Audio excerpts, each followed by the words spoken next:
Bom dia, agradeço por essa oportunidade. Eu gostaria de fazer uma relação entre o sistema da dívida no Brasil e as privatizações, partindo de um breve histórico até o momento atual. Desde Collor e Fernando Henrique Cardoso, nós temos tido privatizações no Brasil de empresas estratégicas, lucrativas, por valores irrisórios, questionáveis. O caso emblemático é a Vale do Rio Doce, foi privatizada por 3,3 bilhões de reais. Isso, com todas as minas, a custo zero. Esse valor nem chegou a ser pago. Foram entregues empréstimos do BNDES e foram entregues papéis podres. Que papéis podres eram esses? Eram títulos da dívida externa brasileira, emitidos em Luxemburgo, paraíso fiscal, em 1994, resultantes da conversão de uma dívida externa suspeita de prescrição, senhor ministro. Isso nunca foi investigado. É gravíssimo, por isso que eles eram chamados de títulos podres.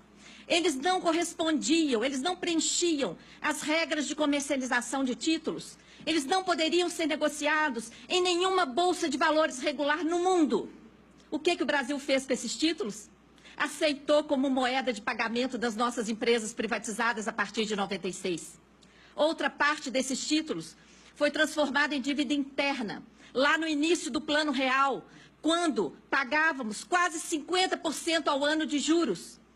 Então, é um absurdo essa questão. Começou também lá no tempo de Fernando Henrique os leilões dos poços de petróleo, que foram continuados por Lula, continuados por Dilma e continuados por Temer. No período de Collor, foi Usiminas, Cosipa, Petroquímicas. Fernando Henrique foi o maior plano de privatizações do planeta. Não há registro de plano de privatizações como esse, e me assusta ter ouvido aqui, ministro, que não há registro dos danos disso às finanças públicas. Isso está nos jornais. Ontem, no Estadão, foi pago uma indenização ao Daniel Dantas de 2,8 bilhões. Só uma indenização, 2,8 bi. A empresa foi privatizada por 3,3 bi. Então, é um escândalo. No programa de privatização de Temer, há uma legislação assustadora, a Lei 13.334, que inclui concessão de direitos reais. O que é isso? Nós estamos assistindo a uma privatização da gigante Eletrobras, das distribuidoras, que algumas delas já foram, inclusive, leiloadas, de ativos da Petrobras, de dezenas de empresas públicas rodovias, prosseguem os leilões de petróleo. Agora, estamos diante de uma infâmia, senhor ministro. Enquanto estamos privatizando essas joias, estão sendo criadas novas estatais, neste momento. Sabe para quê? Para operar esquema financeiro fraudulento, escondido da chamada securitização de créditos. Já foi criada a CPSEC S.A. em São Paulo, a PBH Ativos S.A. em Belo Horizonte, a MGI S.A. em Minas Gerais. Essas empresas emitem papéis financeiros. Esses papéis financeiros possibilitam a geração de dívida pública disfarçada, que está sendo paga por fora, com desvio de arrecadação tributária. É um escândalo que está acontecendo nesse país. Essas empresas, PBH Ativos, CPSEC, MGI, são sociedades de propósito específico. São empresas estatais de economia mista. O projeto de lei que regeria esse tipo de cessão de fluxo de arrecadação tributária, ministro, sequer foi aprovado ainda no Congresso. Mas essas operações já estão acontecendo nesses estados e municípios. Esse projeto é totalmente cifrado. Os senhores que estão acostumados com a legislação, vejam um artigo. A União, Estado, Distrito Federal, Município poderá ceder onerosamente. O que é onerosamente? É uma garantia real do Estado. várias vezes maior do que a operação. Cedeu onerosamente o quê? Direitos oriundos de créditos, tributários e não tributários. Sabe que direitos oriundos são esses? O fluxo da arrecadação. Eu queria ver se esse projeto tivesse escrito: a União, o Estado, Distrito Federal poderão ceder com garantia real pública o fluxo da arrecadação tributária. Se tivesse escrito dessa forma, isso jamais passaria, mas já passou no Senado. Nós entregamos a cada parlamentar da Comissão de Finanças e Tributação uma interpelação extrajudicial, esclarecendo para eles o que está por trás desse texto cifrado, para que ninguém possa dizer depois que não sabia o que está por trás.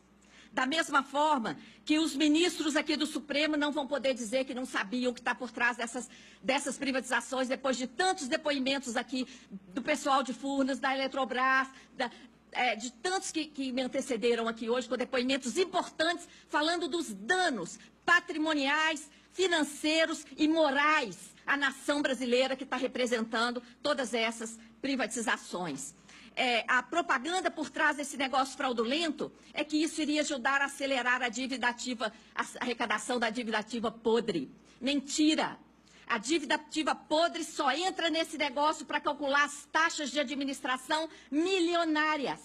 O que está sendo cedido é o fluxo da arrecadação do crédito líquido e certo, sendo gerada uma dívida pública por fora, que não é contabilizada como dívida, mas como venda de ativo.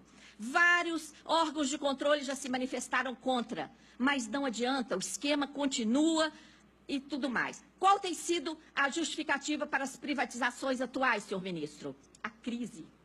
Que crise? Veja esse comparativo. O conjunto de privatizações de Temer, incluindo Casa da Moeda, que foi temporariamente retirada, mas está lá nessa conta de 44 bi, Eletrobras, etc., a privatização do pacote de Temer somam 44 bilhões de reais. Olha essa notícia da Globo.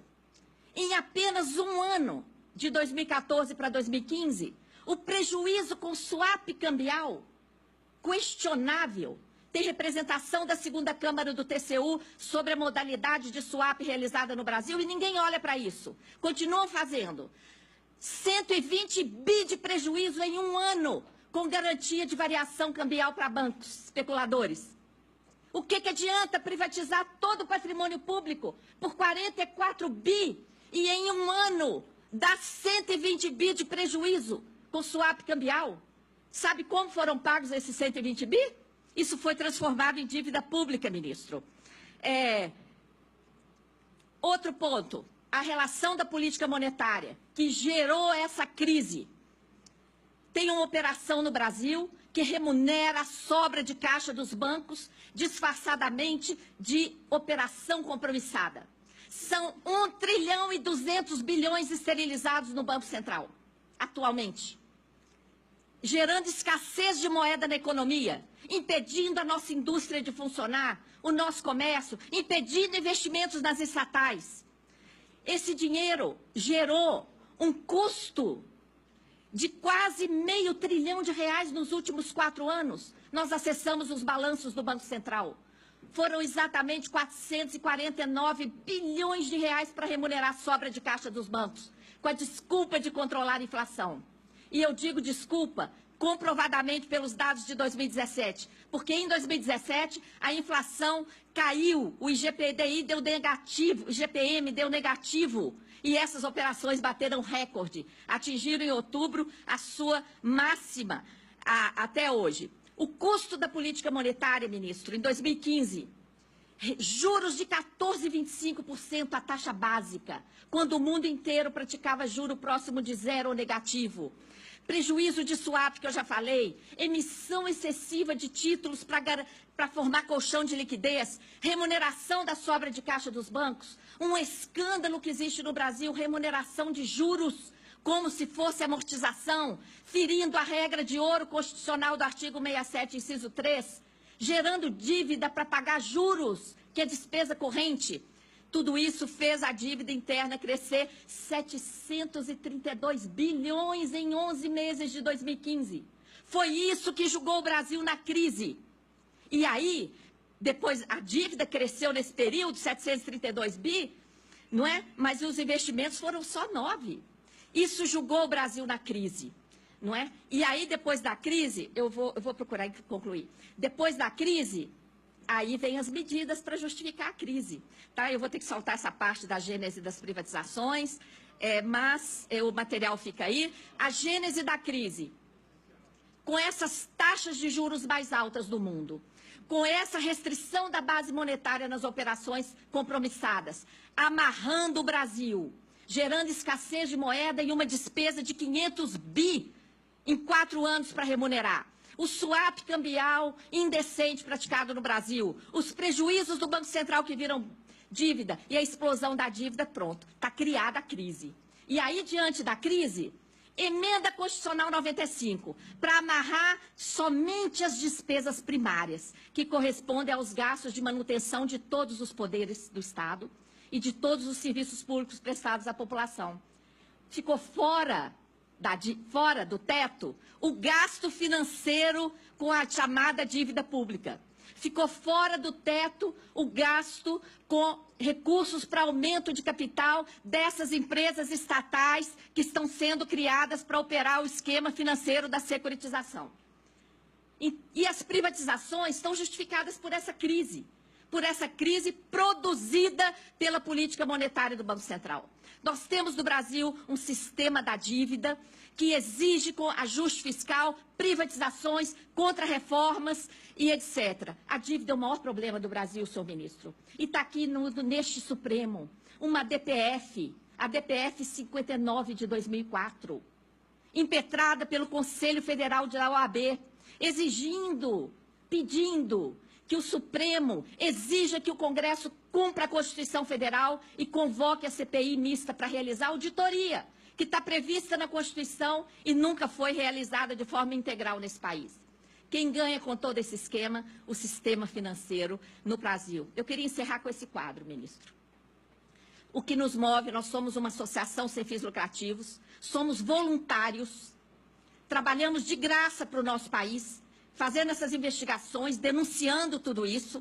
O que nos move é o fato do Brasil ser a 9ª economia mundial, um dos países mais ricos deste planeta, e ter a pior distribuição de renda do mundo.